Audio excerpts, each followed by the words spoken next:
Hey everyone, it's Raghu, and I'm doing a little intro on this Mindrolling episode. I want to introduce you to somebody who is so special. His name is Bruce Damer, Dr. Bruce Damer. I had him on the show actually just before the pandemic, all the way back when. And we caught up in this podcast, and he's outstanding scientist. He's an astrobiologist. Can you imagine? I mean, where we left off was him advising the Japanese government space agency around looking at origins of life on Mars. This is a big thing of Bruce's, by the way. So I really wanted to point to everybody because Ramdas was so interested and wanted us to do a summit of some sort around science and spirituality, and we've added the concept of psychedelic insight, especially regarding the profound findings regarding how effective it is with PTSD, psychedelics, and addiction and death and dying and so on. And Bruce is right in the center of all of it, from the science to, he's a Buddhist, to the spiritual, to his experience around psychedelic ceremonial work. I highly recommend it. At the same time, aside from the podcast, I got to tell everybody, finally, after all these years, 5 years, Duncan Trussell and myself, we have finally released the movie of me to the movie of we. And you've been hearing me talk about it to all sorts of different people over these last number of years. So I'm really proud, especially it comes out in a very, obviously very difficult time on our planet in general. So many, with the climate conditions that just seem to get more intense every year than these wars that are going on, and the polarization in this country, well, many places, but certainly here.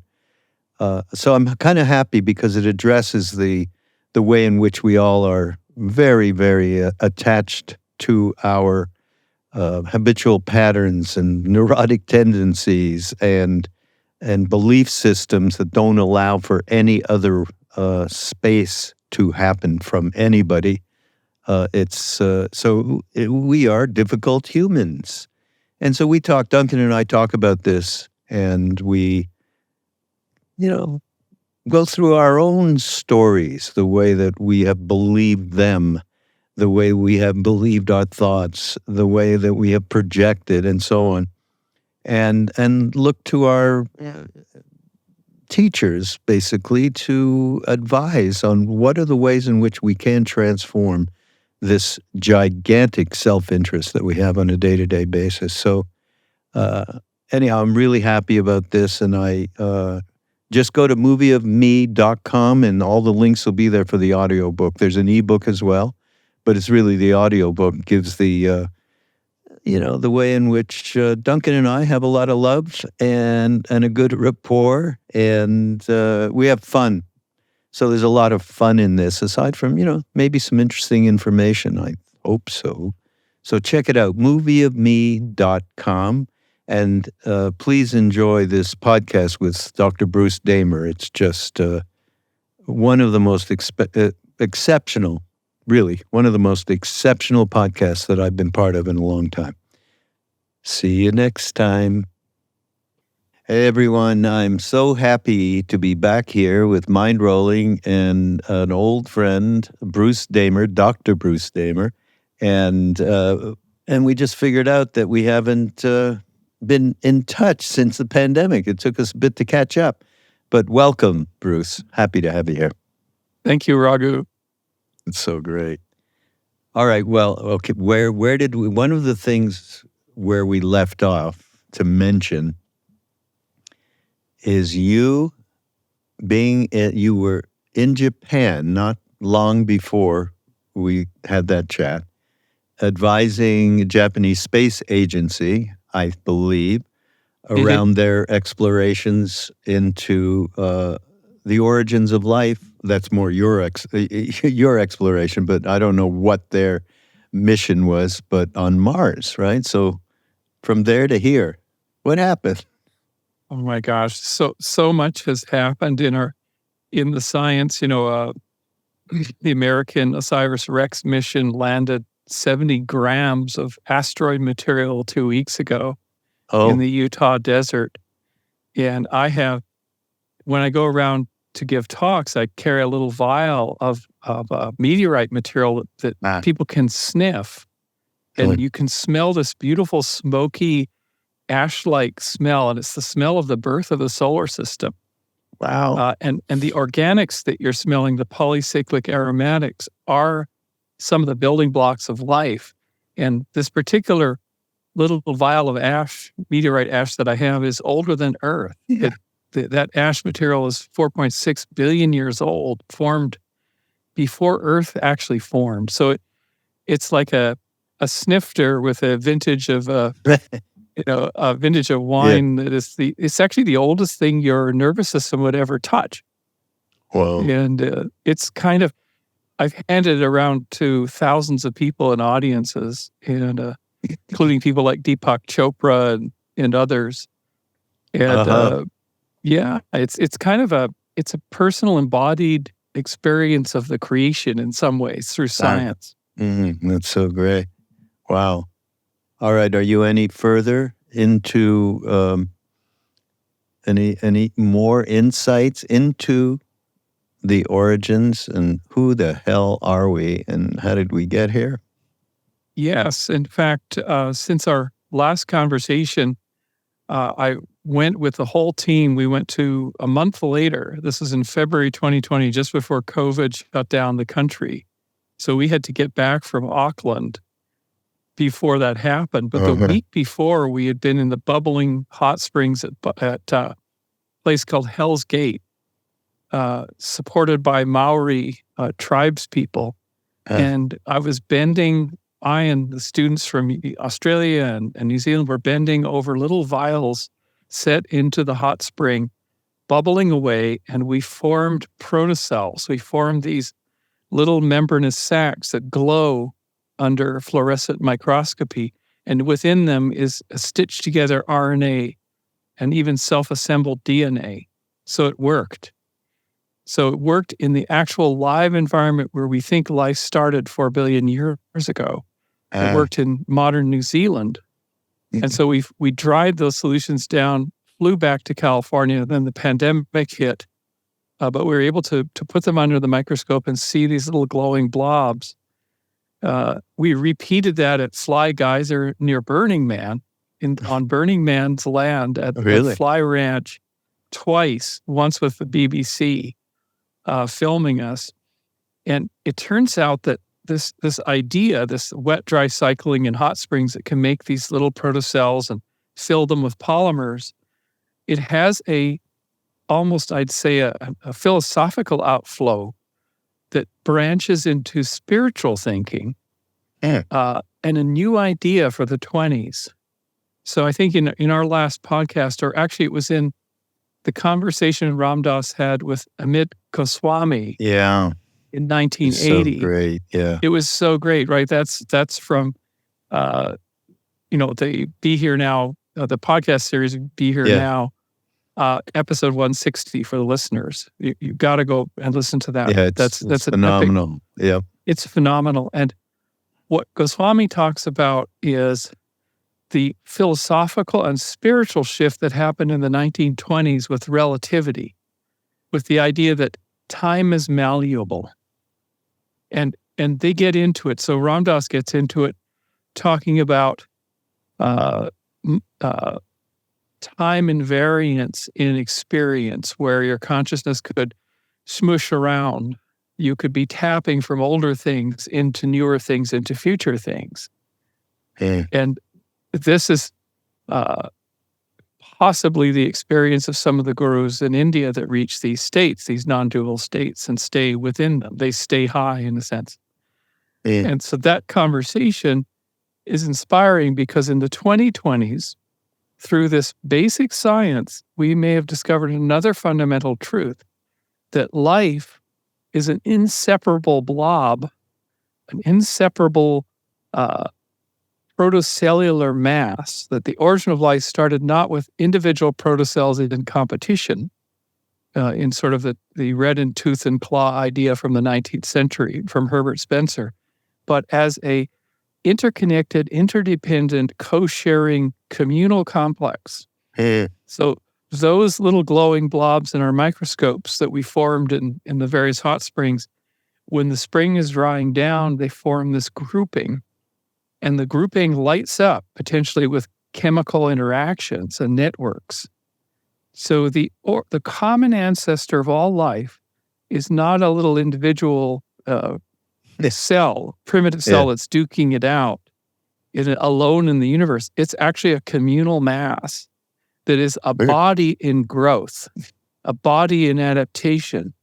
It's a really brand new conception from hard sciences. So, relativity drew from the eclipse of 1919, from really hard observations that light bends around stars and these sorts of things. Well, this is a hard observation and a logical argument that the only way for life to get started is in group. It's in group selection, in group interconnection, in relationship, no divisibility. So also drawing from Ram Dass's great idea or great pronouncement that when he was 35 and he took psilocybin in Tim Leary's kitchen, and then he went into because all the talking was bothering him, so he went in to find the couch, and he lay down on the couch, and he kind of went out of his body, and he said, well, thank goodness I still have my body. And then he looks down and sees there is no body, there's no me there on the couch. And he is merged with a greater thing. He doesn't even know what's happening. This is his first psilocybin experience. It totally changes him toward Ram Dass, from Richard Alpert. It's a beautiful thing.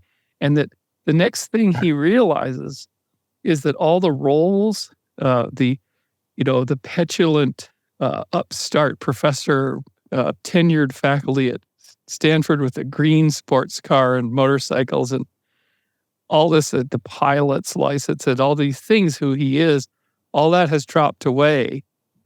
And he's something else. And he realizes, oh my goodness, I have lived in a life of form, in this attachments to this self-structure until my 35th year. And now here I am. And I'm realizing now that I've been in a kind of myth of separation for all of my life up to this point. And there is another way to be. It's not sort of clasping onto these roles in the green sports car. It's not necessarily that. It's something else just happened, which is another, I think he used to call it another view, another place from which to look. Yeah. And so all of this speaks of a interconnected field, a network system.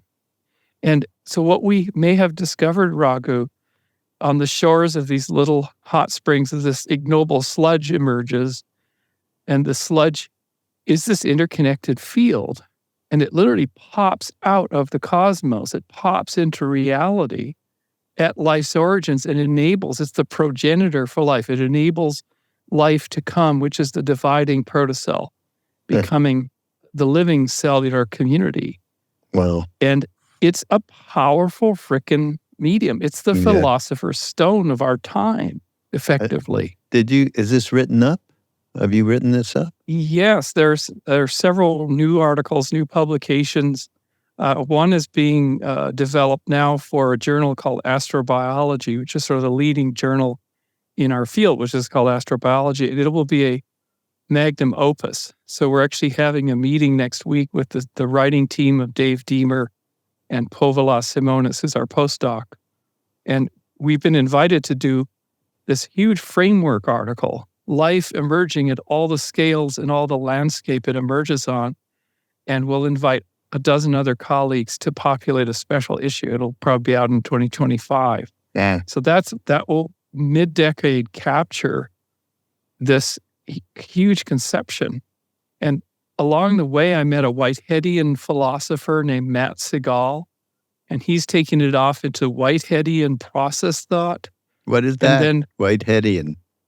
Whiteheadian, so Whitehead, Alfred North Whitehead, was a philosopher in the 1920s who's really come into his own now, in a sense, that his work has now come into its own, because it's a work which talks about reality coming into existence as these datums that basically transfer their data of their state to the next datum, and that there are no distinct objects, that there's a continuous flow that actually is reality. So this wet-dry cycling that we've been doing perfectly matches Whitehead's. Oh, really? And there's actually something called process theology that's come out of this. And during the pandemic, I went up to a conference on all of this stuff, and I met a Franciscan sister named Ilia Delio from the Christogenesis Center in Washington, D.C., and she and I hit it off. And she's fascinated with how this links into Teilhard de Chardin's thought, because they are the center that has taken Teilhard's, even though he was a Jesuit, they said, well, it's okay, we'll take him in, we're Franciscans, he's a Jesuit. Yeah. And they've taken his thought and they're updating it for the 21st century. And at the same time, David Sloan Wilson, who was the intellectual partner of E.O. Wilson, started an entire noosphere of our time, 21st century investigation that we were part of this last summer. What does it look like? What does the omega point look like now? This was all written 100 years ago. Can you imagine that he coined the term noosphere in 1923?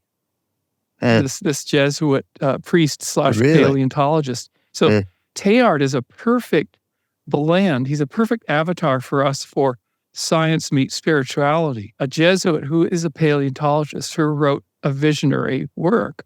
So Teilhard's legacy factors in here. And the last little bit I can fill you in on is last month at a conference in the UK, I finally had a chance to sit down with Rupert Sheldrake. Oh, really? For 2 days. So we at this beautiful place called Broughton Sanctuary up in Yorkshire, in the Yorkshire Dales. It's an estate, a 3,000 acre estate run by Roger Tempest, the 32nd Earl of Broughton.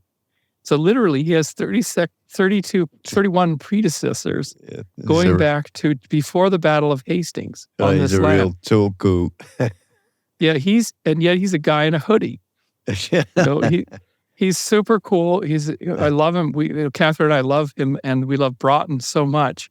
It's full of sheep and healing centers and this Elizabethan manor house, all beautifully restored. Roger's done a magnificent job on this place, and he holds special meetings there. And this was his special meeting, and we had just a fantastic crowd there, partly psychedelic and partly naturist-based. And Rupert came, and Rupert and I sat and had tea in multiple beautiful locations, and we kind of put it together. Rupert, for the audience, has this proposal called morphic resonance, that if something arises in the world, so say, for instance, the idea of how to do a certain thing, invent a certain widget arises in one culture, even in a disconnected culture, that the memory of that is somehow stored in the gel, and it oozes into another place, and it becomes easier for the widget to arise in the second bathtub, something like that. And that there's a memory of things that self-assemble and that are alive. It creates this patterned memory in space. You could call it a collective Akashic field, for example. And that would include humans, our ancestral memories, the idea of a spirit leaving a body and being felt for several days, all of these phenomena that people think of as woo, he's trying to actually find an explanatory basis. So he and I sat down for tea for days Oh, really? And we worked on this, and we worked on testing using origin of life because it's the simplest proto-living system that could demonstrate that a field is set up between, say, two blobs of protocells, where an innovation happens in one and it sparks it in the other one, whereas in a dish it goes in the next room doesn't pick that up, And or through experiments get faster and faster non-linearly, like beyond the discovery gets easier, so that there's this wave front of probability pushing out in the living world, in the proto-living world, before you have any genes even. This wave front of probability shaping is pushing out and changing this future. wow. So these are the kind of ideas. So Rupert and I are going to start working on this together. Oh, really? Yeah, a way to do, and this would be a perfect unification of the reductionist, materialist, scientific materialist approach, trying to demonstrate that there is an unseen force, or I call it a conductive medium, that links all of life together.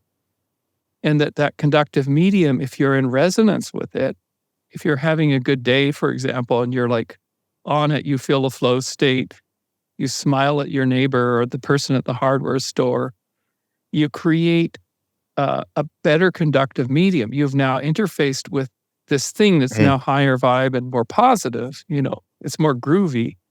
And then more things can happen, and more amazing things do happen when you take your surfboard to the beach, or more groovy things happen because you're in a groovy state and you're feeding the field. So if we can actually find it, the electron of the 21st century, this mysterious particle that the 19th century people used all the time and didn't have a model for it, right? Electromagnetism was considered magic. It was in part of magic shows in the 1850s, on Tesla coils and things like this, but they didn't know how it worked. Well, maybe this kind of psychobiological etheric field is a thing. And if we learn how to interact with it and ping it and grow it in groups or individually in ourselves, maybe meditation is an interface with it, it will be the great tool that we will ever pick up as a Homo sapiens. Yeah. I mean, going back to the what you experimented with in New Zealand and that finding, we're not talking about a singular, separate cell. We're talking about a group. We're talking about interactivity, interconnectivity. That is extraordinary because it. But by the way, everybody out there, I didn't even really introduce Bruce. I mean, it's been a while since we've had him on the show. But I'll say you are just an absolutely perfect amalgamation of science, spirituality, psychedelic insight. And when I tell people about you, and Bruce, I don't know, would you call yourself a Buddhist? I don't know if you would or you wouldn't, but I know you have a lot of connectivity there in that tradition. But Bruce, when I talk about you, I say what I just said. And then at the same time, Bruce is a closet bhakti. That may not be true. You may not be that much in the closet about it. But being, the esteemed scientist that you are, and your interest is so varied. So everybody out there, this is who we are talking to. Thank you, Raghu. And so this thing that you've been speaking to since the beginning, some of it's way over my head, but I get it from an intuitive point of view.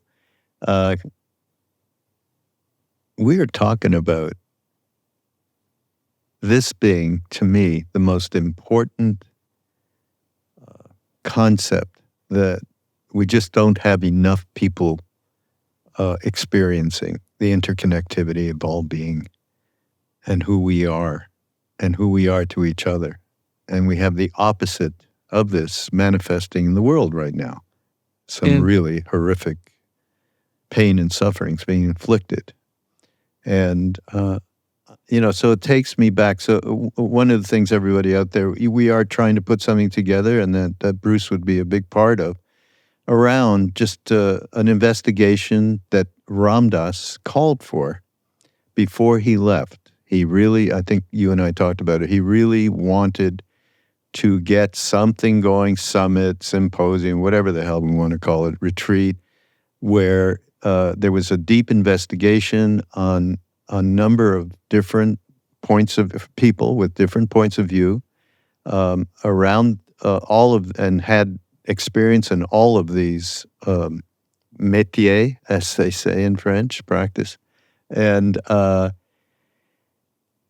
we want to bring people together to really get at the insights that can be generated from spiritual path through psychedelic insight, through a scientific base that those of us that have been practicing and for many decades in spirituality and following that path, and maybe have poo-pooed science for not being flexible enough to go beyond the black and white that they're involved with. Anyhow, this what you've just described is so,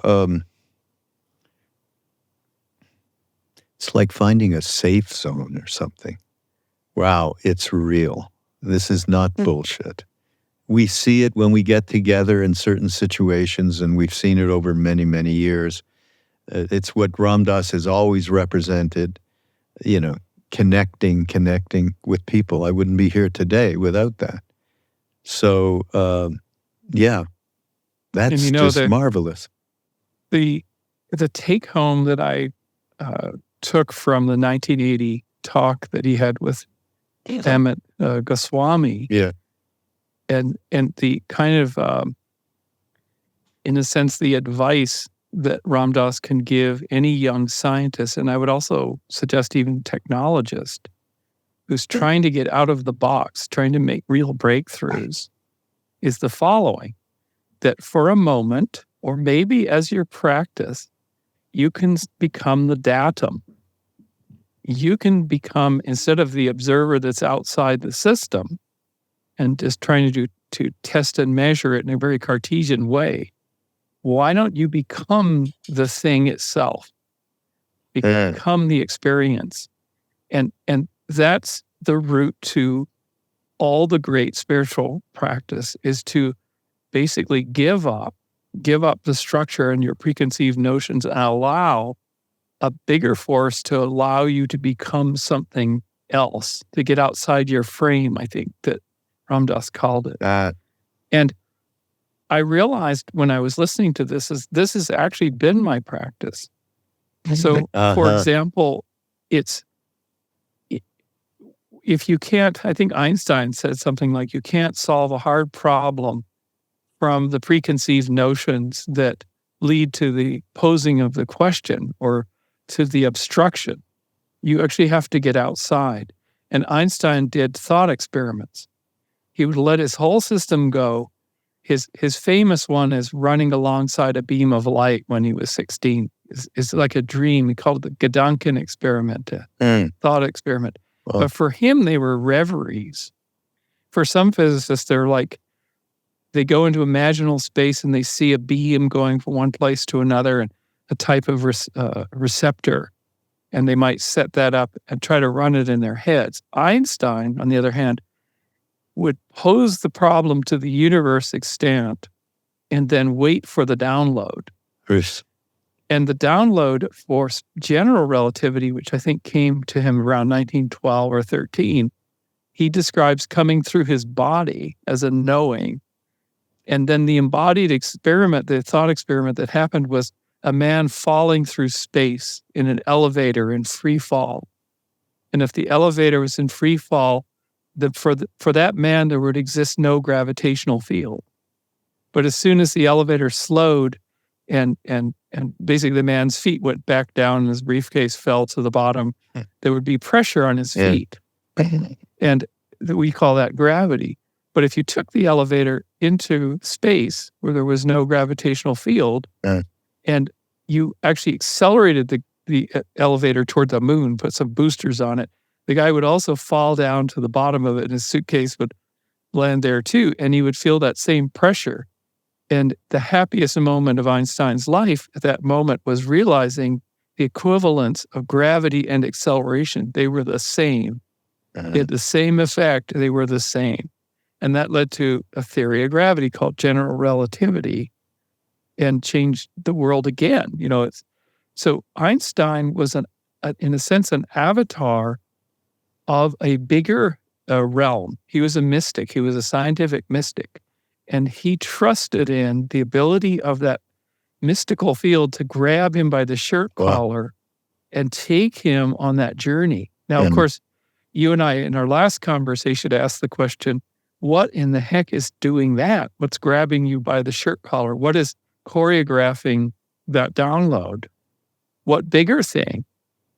And perhaps what it is the collective of all, the collective intelligence, and it's a different type of intelligence of the living world pushing forward into probabilistic space with all of its tools, its hormones, its genes and replication, its peptides forming on the backs of ribosomes, its wiggling, shaking stuff. All of that is a really powerful machinery that is seeking its own perseverance, if you will, through time. It's trying to shape time.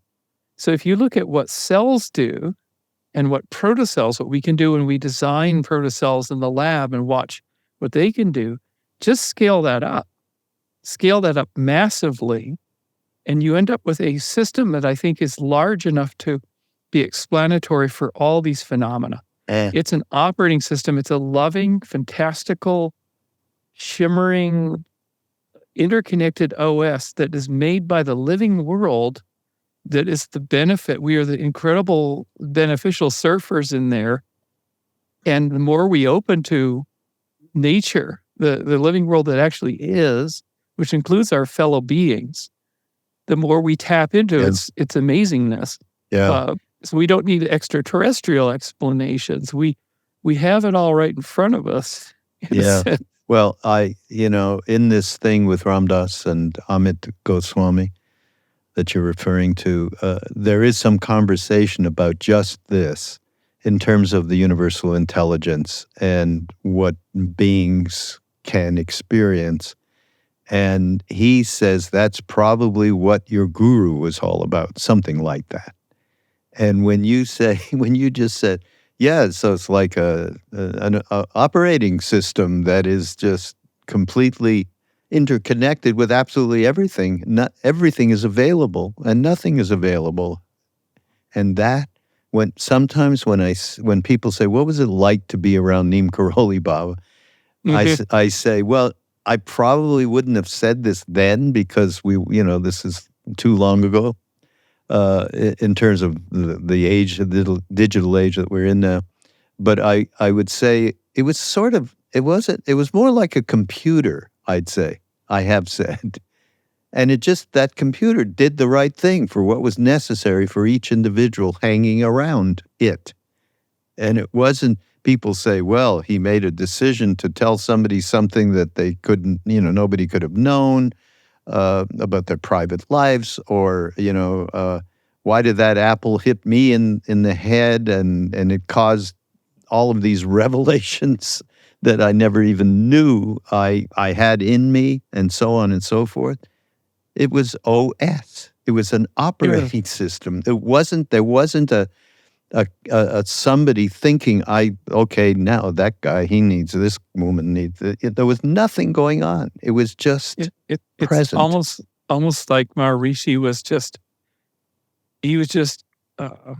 Maharaji.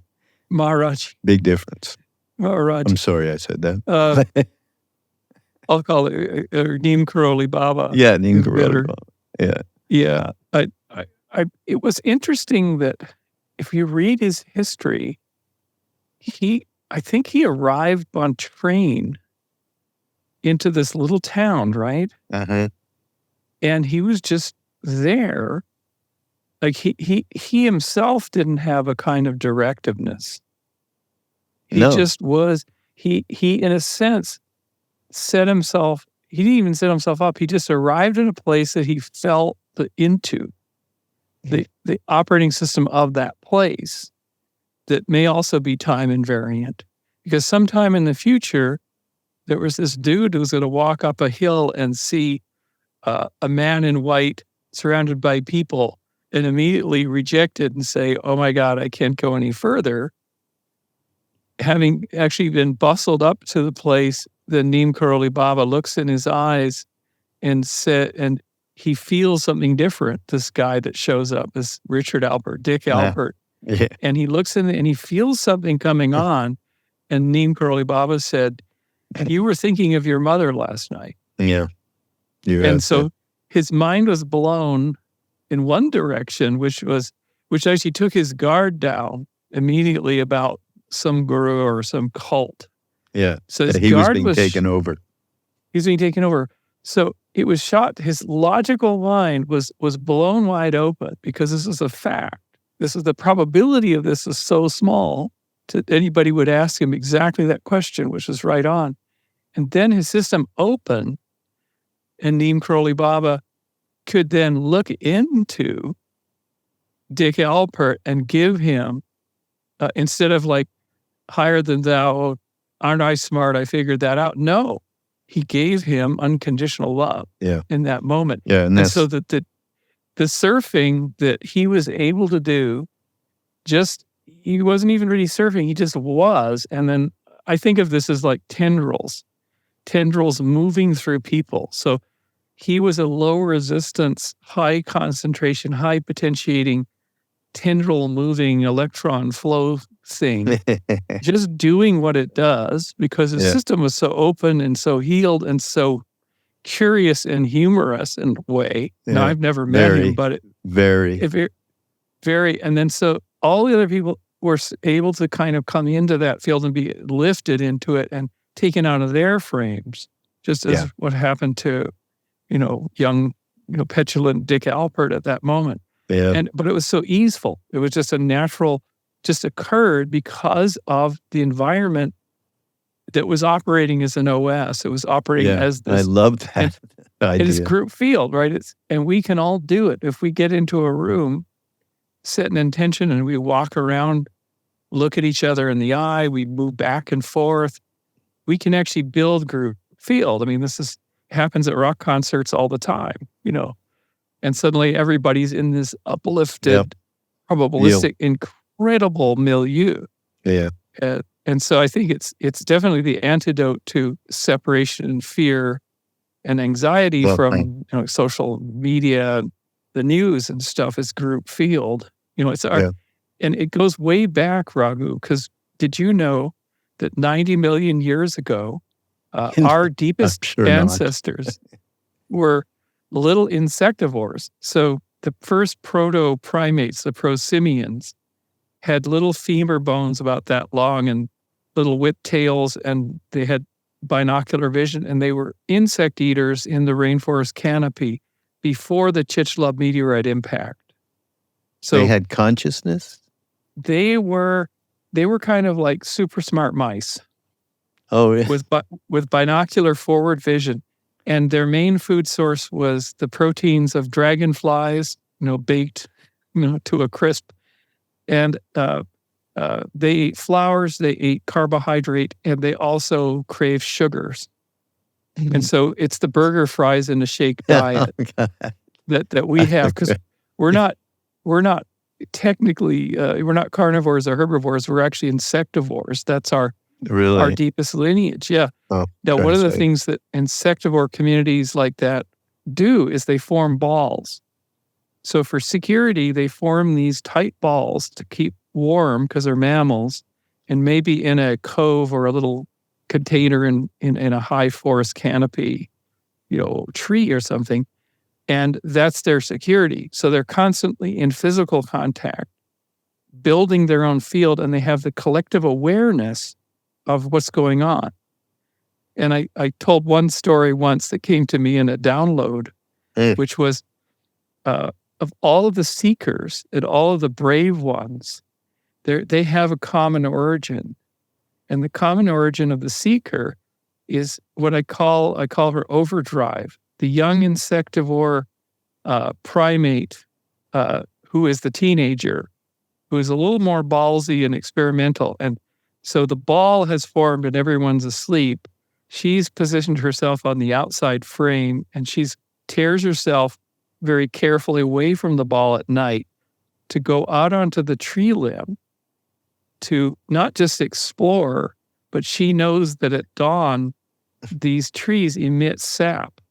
And if she can get to the big globule of sap that she's already seeing, she can suck it down and it will send her into orbit. I mean, it would be so much sucrose. And so she's creeping toward this globule of sap. But what she doesn't know is that there's danger in doing that, in seeking the high, and seeking that stimulation, that place, because they're the number one predator for our ancestor were tree snakes. And this tree snake would have had the body wrapped around the limb with their head ready to strike. So the vision I had is as she's sucking down the sap, she's pursed her lips. She has one eye that's looking up and it sees the stars and the general world. And then she looks back at the ball because if they see her taking community property, she'll get busted. And then her eyes look forward and she sees this trippy pattern of squares all across the limb that just in the dawn light. And suddenly this trippy pattern of squares moves. And it's somewhat color and it's very complex. And then she grokks it. That's the body of the serpent. And then the head is right below her on the limb, ready to come up and snap her down, unless she snaps too and jumps. And that this could have happened trillions of times, this questing for visionary insight, this danger of the mesmerization of the trip, or today we have smartphones that present pixels to us that mesmerize us. And if you jump before you get completely consumed, you go on and you evolve. And this is why human primates are one of the only animals that can look at screens and get mesmerized by them. We can drive cars, we can do fabrics, we can do square patterns because we were trained by evolution, exquisitely detailed understanding of pattern, like the poster right behind you. Right. And it's all woven. It could be made in sand. And so that could be explanatory for the source of vision and its mesmeric power back in the serpent, in a sense, but the risks we take to go out into that space. So the cognitive awareness that we have, the laser-like focus and wisdom and carrying the observer and the critical understanding into those spaces is how we've actually always pursued our path forward. And it gave us our very vision, our binocular color vision itself, and the ability to process the universe. Well, so that's a little metaphoric story for... what a seeker, all about a seeker and how we have done that over the ages. Thank God that we have. We talked a little bit, so back to science, spirituality, and Ram Dass very much wanted that investigation to happen. And you said to me, well, why? Why do you think he did want that? And especially coming from where he came from in the last 15 years of his life in Maui, almost 20, where he really dropped into this place truly of interconnectivity with everything and everybody around him. He really, if people said to me, is he a guru now and is enlightened? I said, no, none of that. And he never referred to himself that way. Of course, as a teacher, yes. But there was a way in which I would aspire, since I was so present with him so much, and love everyone was real. It was real. Even when I tried to stop it because I was wheeling him around or something and he was exhausted and after he gave a talk, and people wanting from him, wanting connection, and I would push through it, and he'd look at me and put the brake on. This happens, and he just like that, just relax, MF, and let the people come and let me be with them, So this, I do believe, so I know that he was really in an advanced place around the reality of our interaction with each other and being able to pay attention, have awareness, be able to be there like he was for me the first minute I saw him. It was just a field. I was in a field. There was no Richard and there was no Ram Dass. There was like that field saying, what do you need now? That kind of thing, which led to great trust and intuitive trust. Why would he want to investigate spirituality? I mean, of course, His Holiness has been doing this. His Holiness has, they've been working at Emory with various scientists and measuring, especially some of these great monks like Mingyur Rinpoche, we talked about, I think, last time, and their ability to get into these incredible states just like that. I mean, really practice meditators. So he's been doing this. That just shows the reality of the Tibetan Buddhist philosophy and all of the tenets of it. And I think what Ram Dass this is conjecture. I mean, he never said to me, this is why I want this to happen. So I have two things that I believe. One is from the Bhakti perspective, not necessarily the Buddhist perspective, from the heart perspective, from all of the nomenclature that goes around with that really gets people a little bit shaky inside. Surrender, devotion. When he first came back, he said, I can't say, people flip out when I say these words because we in the West, that is not quite ring like a bell, shall we say. And I think he wanted to mix, this is all, by the way, I'm just coming to me in this moment. I think he really wanted to mix the idea of, it's the work you're doing, actually. You are doing this work, which is why you're the first person I would call upon to come and join us in this proceeding.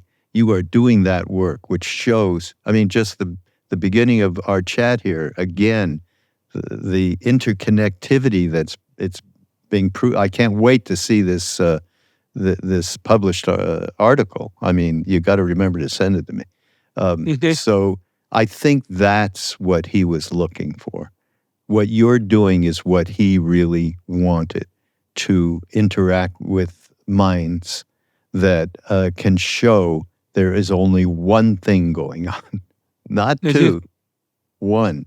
And then I thought the second thing was to bring in the reality, because it's been such a powerful medicine, well, for so long, since Hoffman found it, psychedelics. But more recently, this thing that Rick Doblin's been doing with maps and, getting the government to really realize, wow, this can help people. Look at all these people they're sending to war and coming back with PTSD, et cetera. And what we did talk about was Ram Dass, was the efficacy of psychedelics, and we experienced it. He gave it to Neem Karoli Baba, actually at MAPS in Denver, where I was earlier this past summer. There was a Picard, what was his name? Leonard Picard. Leonard Picard, yeah. Who was a major maker of acid. He was recalling what that, white lightning, which is what Ram Dass brought from the Brotherhood to India. And he said it was 600 micrograms. And I went, God, he gave him a few of those things. More than once. I think on the second trip, Neem Karoli Baba put them on his tongue. Remember that? Because he thought he knew that Ram Dass thought he had tossed them over right. the first trip. It's like he's going to demonstrate, no, I'm taking them. Yeah, right. Right. It's so great. Anyhow, But really, central theme for Ram Dass has always been, and Neem Karoli Baba did say, opens the, not in so many words. Actually, he said, you get to stay in a room with Christ for a few hours. And it's good for beginners, but ultimately better to feed people, something like that, he would say, right?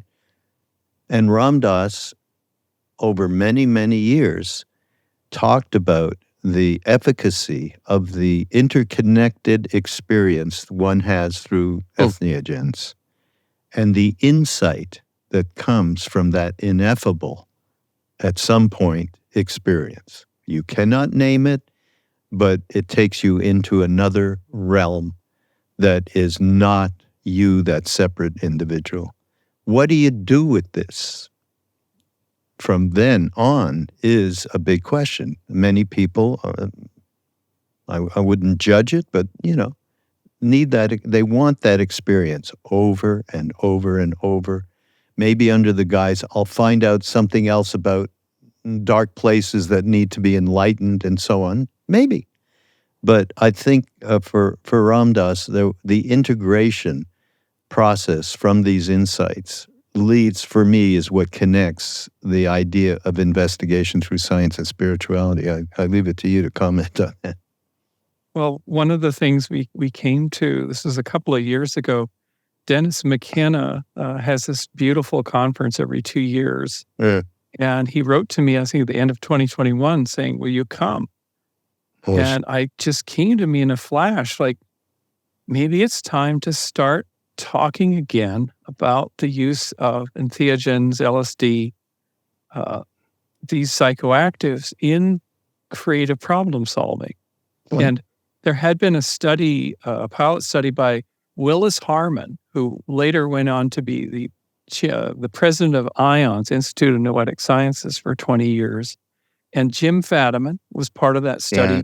And Myron Stolaroff is one of the authors on that study. And it was conducted in San Francisco in 1965, where they took engineers and an architect and mathematicians, and they took doses of mescaline sulfate and or LSD, and they worked on creative problems, even during the session while they were, post-peak. And then for weeks afterward, they reported beautiful increased flow and brain flexibility. And that was also shut down in 65 when the letters went out from the Nevada and California governors basically criminalizing LSD in May of 65. Yeah. And so that article was published, and that was the end of the research. And we thought, it's time to bring this back. So what I did in May of last year was came out of the closet at the ESPD conference in England. And the talk I gave was called It's High Time for Science. And it was about my own experience of doing first my own healing such that then I could have the revealing. So I think it really does go in that order. You do the healing to remove all that stuff in the mini-me's that you describe that are running all the time trying to protect this and do that. Yeah. Let them relax and be released, and then the flow starts, and you have this incredible capacity to not only see into yourself or others, but also to look at the cosmos and the mechanics of reality and get these gifts. We talked about lifting and gifting last time as a new metaphor for evolution. You are lifted through your own healing, and then the gift comes, which could be for an artist, a beautiful painting.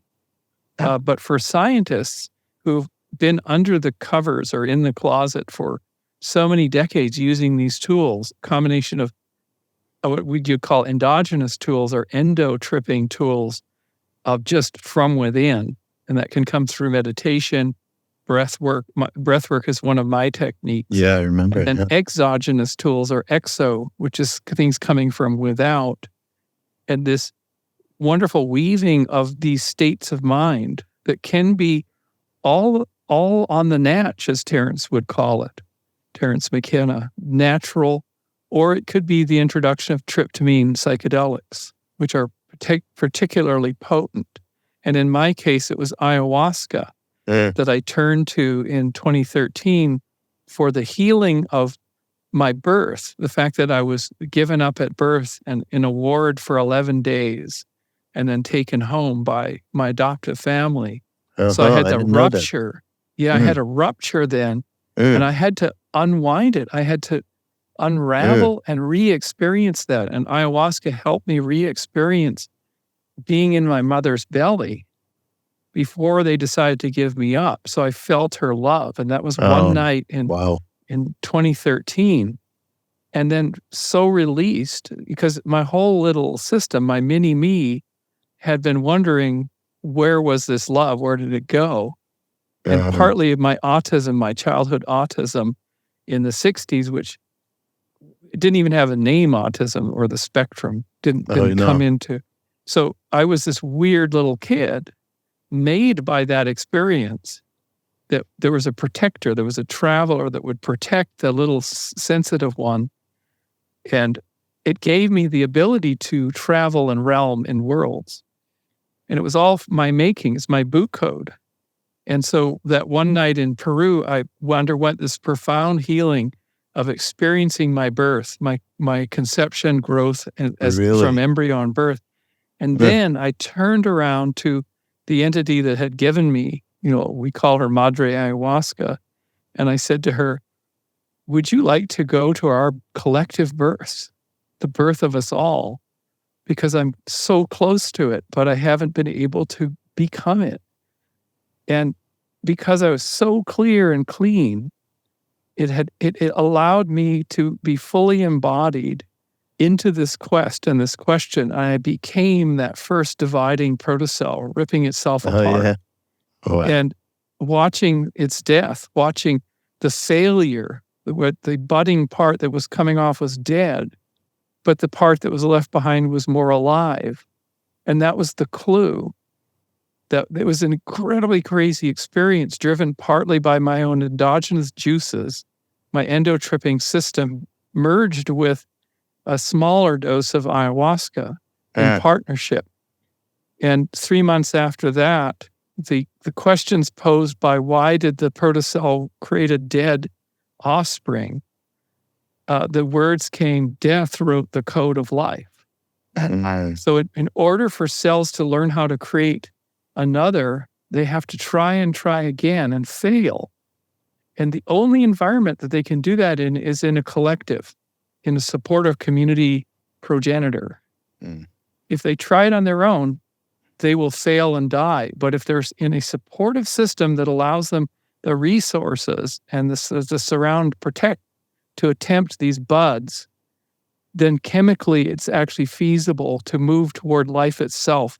And death did write that code of life within that framework. And there's something deeply philosophical about that emergent system, that this is the way it woke up. This is the way it came into being. And it's still operating inside us. It still is a driver in coming to terms with death writing the code of life. So that was a model that I described publicly, my experience I shared publicly in May of 2022. It was very tender, vulnerable moment actually. I can't imagine. You can see it online and it's on YouTube. And so that brought people together who thought, wow, I have these experiences too. I've just never shared any of this. Right. And so I wrote a framework for a new organization, and we came up with a name for it in August. We're calling it MINDS. MAPS pioneered psychedelics and therapeutics. MINDS is going to help us in this visioning space for these people like scientists, engineers, leaders, designers, people who are doing pivotally important things in the world, who have all this agency, who are tackling the hardest kind of technical problems, but also societal problems and complexity of wildfires, for example, and giving them an academy where they can come through and they can actually develop this almost Jedi-like ability, building on all the traditions of the East, building on all the best use and the careful use of entheogens, the mentorship they need, and the way to land their healing and their revealing in one package, and to realize, and for all the rest of us, their gift will be their beautiful solutions that they give to the world. And so that's Minds, and we're literally going to push the button on the charter papers next week. Oh, really? Oh, yeah, it's a there's a very whole much a now team thing. come together in Texas with Ford Smith and his partner Sylvia, and just a whole team of people. I actually told Goggin about it. Yeah. I told Cody Smith. We had a dinner with Cody Smith. We talked about it. I've been traveling the world talking to people about Minds and seeing who's wanting to join our advisory board, or we'll probably have some initial donations which we can distribute to research grants to study this and restart all this science. Well, I had sent you just prior to this podcast, this chat, a video that was done by Google Empathy Lab, which is a friend, Danielle Predick, Ananda, Ramdas named her. And it's a beautiful little piece. You did get a chance to watch it, right? I did. It was exquisite. It kind of captured what it did for me, Raghu, and thank you for sending it, because what it did for me, as we think about Minds and think about solutioning and all this, we go into our heads and we get all excited. And what this piece with Ramdas reminds us, that we live in our heads most of the time. If we can reset that frame, that set a little bit, and come from the heart. So it reminds me that we have to come from the heart in this endeavor. Exactly. Exactly. Why I brought it up as you described it, and why I think we want to represent Ramdas's propensity to do nothing but share the jewel that he got, which is what I don't remember. No, I haven't. I was with him before he died in the summer, living in Maui. And just playing around, really. I said, you were told when you left India by Neem Karoli Baba not to talk about him. So why did you do that? Guru told you not to? They say in India. And he said, I was given a jewel. How could I not share that jewel? And that represents him and everything that has been going on all these. I mean, it's our legacy. Is that connectivity? Is that caring, compassion? And that's the legacy.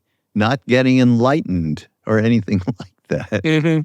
It's as His Holiness the Dalai Lama says, it's being kinder. Let's start there. Anyhow, that concept to me, it's not a concept, that reality is the glue for what we're trying to do with science, spirituality, and psychedelic insight.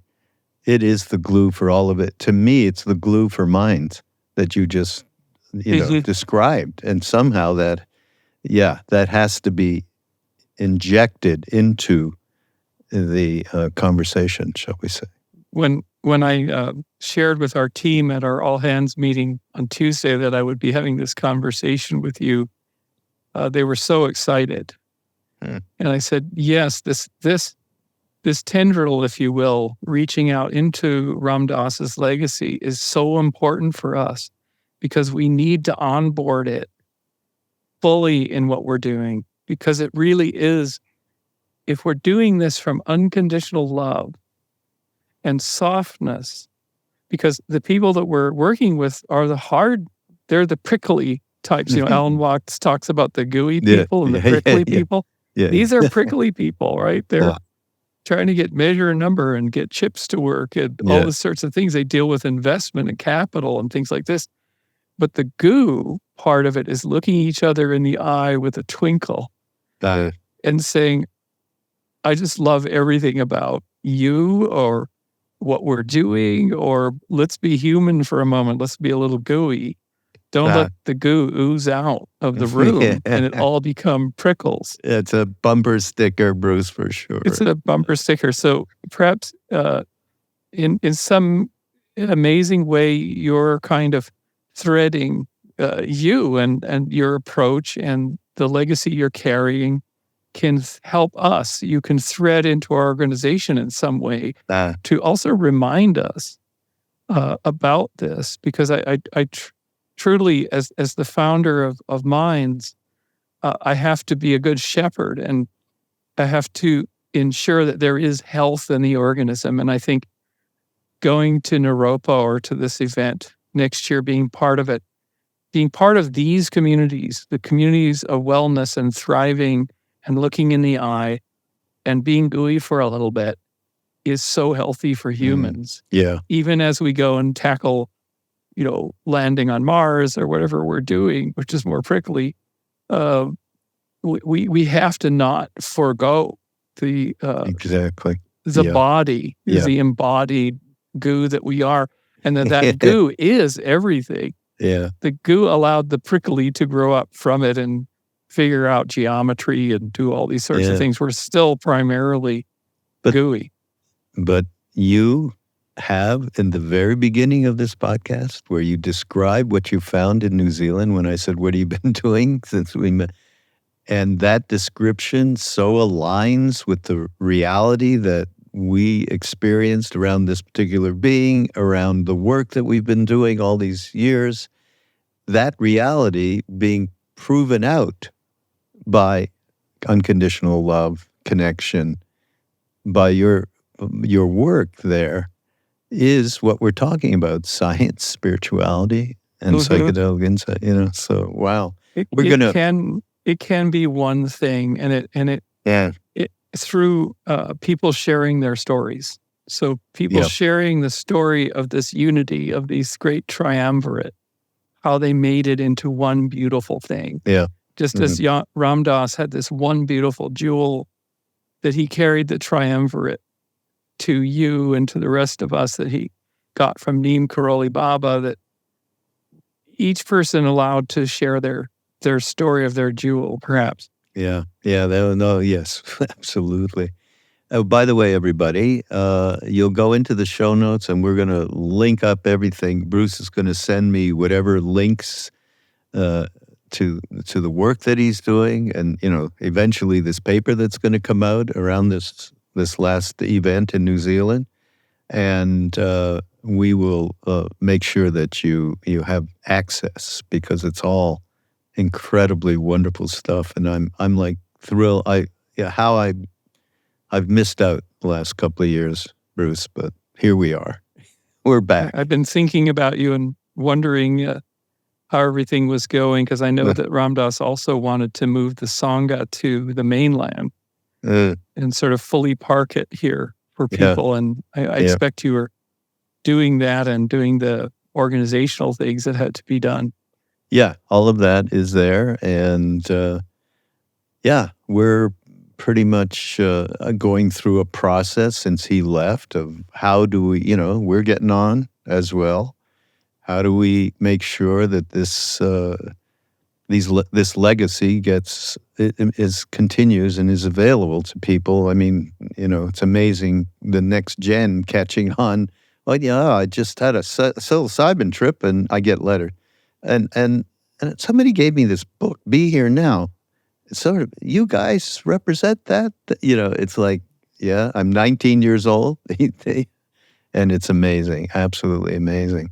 So it's truly amazing that I know about 10 podcasts back you were talking with Robert Thurman, and he's a young kid in 1961, going out to Tim and Richard's going to their group at Harvard, having his first experiences, and he's a voice that's still with us. Yeah, and it's amazing. It's a moment in time when all the generations are here, and how do we faithfully carry their lives and their loves and their work to this next generation? Yeah, absolutely. It's what Ram Dass, that was when I, at one time years before he left, any instructions that you might have for me as a director and all that?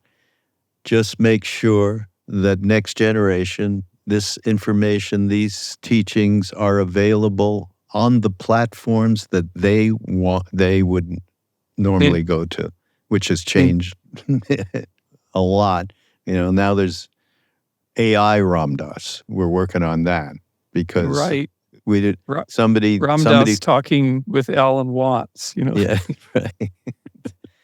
No, it's going to be, you'll be able to ask AI Ram Dass whatever question. We're working towards it responding the way that those of us that knew him well would know he would respond. Anyhow, that's a whole other adventure that we didn't even talk about. We'll have to get to that another time. Thank you so much, Bruce, for being here.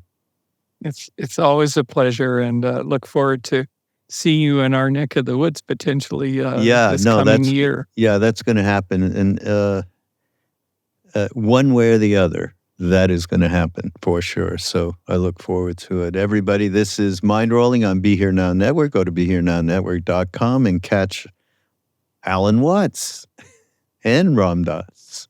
And you know who's coming, Bruce? This Krishnamurti. We've just done an agreement with them to get his talks, I lived in Ojai across the fence from the library out on the East End. I lived there for years. I don't know. Did we ever talk about that? That's, of course, that's where we are. That's where I am sitting. If you were across the street from the meditation, from Krishnamurti, I'm about to go there to take the dog for a walk. I will be walking pretty much nearby there. I mean, around the block.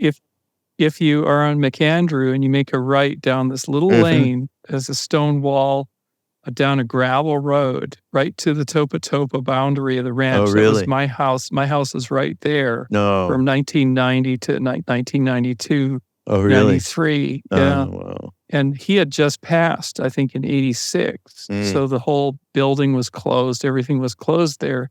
And I finally, about 10 years ago, started being able to go in there and go to sessions there in the room and read the Order of the Star right there in his library. Oh, that's fantastic. Yeah. Oh, boy. Yeah, the history of this place is amazing.